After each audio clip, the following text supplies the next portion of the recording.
On nous parle des jeunes qui ont été présentés, des ados en plus, hein, des adolescents qui ont été présentés devant la justice pour avoir profané le drapeau de la République. Et de l'autre côté, nous avons une fille, la fille d'un général, Ndengue, le directeur de la police congolaise, donc Sarah Ndengue, qui est allée menacer la justice. Il y a aujourd'hui de quoi dire que la République n'existait plus.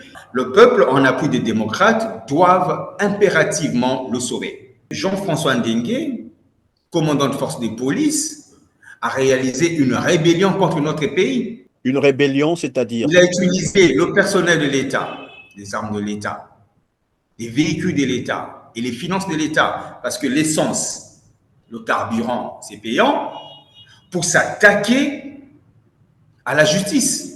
C'est de la rébellion, ça, parce qu'il a retiré une délinquante des mains De la justice. des juges.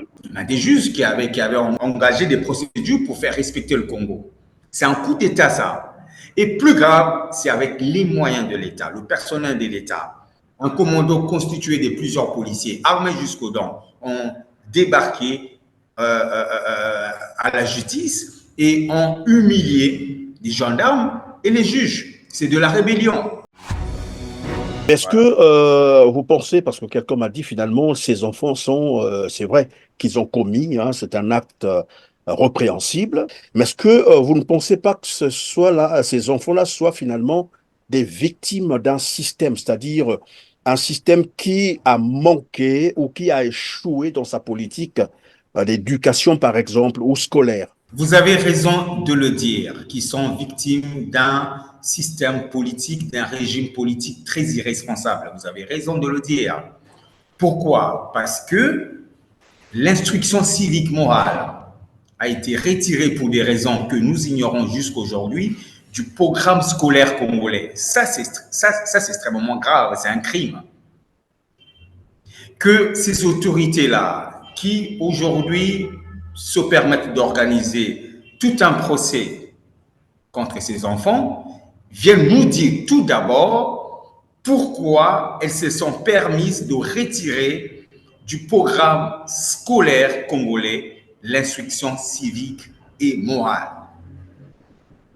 Et vous êtes en train de nous dire que maintenant où nous réalisons, par exemple, cette émission, nous sommes évidemment le 16 février 2024, le programme sur l'instruction civique, comme vous le dites, et morale n'existe plus dans les écoles.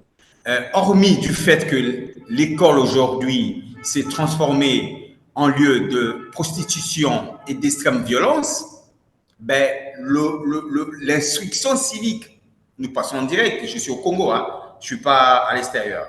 L'instruction civique et morale a été retirée pour des raisons que nous ignorons complètement. On n'apprend plus dans nos écoles les valeurs républicaines aux élèves. On ne chante plus tous les matins l'hymne national comme à l'époque. Tout ça a été retiré pour des raisons que nous ignorons complètement. Donc, ces enfants sont ignorants complètement.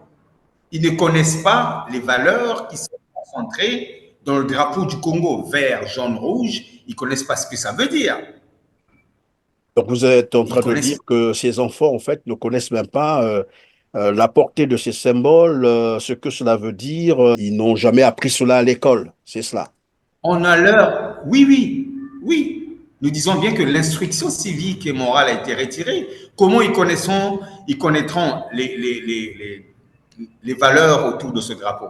Pour eux, c'est un tissu comme ça. Et je dis en dehors que l'école est vue aujourd'hui par ces adolescents comme un lieu d'amusement. Il y a aussi l'ignorance sur les valeurs qui sont sur le drapeau. Pour eux, c'était un tissu, ben, on pouvait le descendre, et puis voilà. Il n'y aurait pas de sanction parce que l'école est devenue un lieu d'amusement.